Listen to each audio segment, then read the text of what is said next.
Gemini सांस्कृतिक व क्रीडा बहुउद्देशीय संस्था गोंगडे वस्ती या संस्थेच्या देवी मंदिरात शुक्रवारी दुपारी 3च्या सुमारास देवी मातेसमोरील असणारी घंटी अचानकपणे अधिक वेगाने गोल गोल फिरू लागल्याची आश्चर्याची घटना घडली।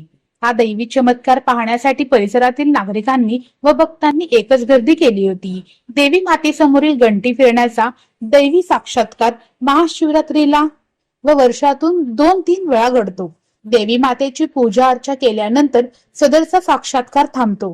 दिवस मावळल्या वेळी घंटी फिरण्याची थांबते, अशी माहिती मंदिराचे पुजारी सिद्धराज नाईक महाराज यांनी दिली।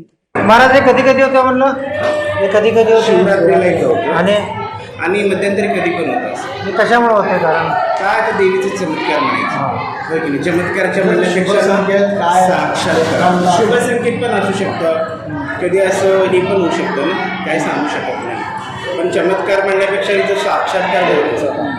हे असं किती वर्षात सुद्धा फक्त एकदा दोनदा झालं नाही, शिवरात्रीला एकदा होतं। म्हणजे घंटी पूर्ण असं हा राऊंड फिरते घंटी। असं बंद असल्यामुळे होतंय तसं? नाही नाही नाही, म्हणजे हवा खेळत नाही ना आतमध्ये, त्याच्यामुळे पॅक आहे तरी फिरतं ते। आणि जसं जसं दिवस मावळत जातं ना तसं ते स्लोली होत जातं। आता तुम्ही पूजा केल्यावर ते सगळं बंद होतं? हो, असं पूजा वगैरे केलं ना तिचं, दही साखर किंवा शरबत असं काहीतरी तिला पाजलं, फळफळावर खाऊ लागलं तर होऊन जातं। या साक्षात्कारावेळी देवी भक्तांनी मोठ्या श्रद्धेने व मनोभावे देवी मातेचे दर्शन घेतले।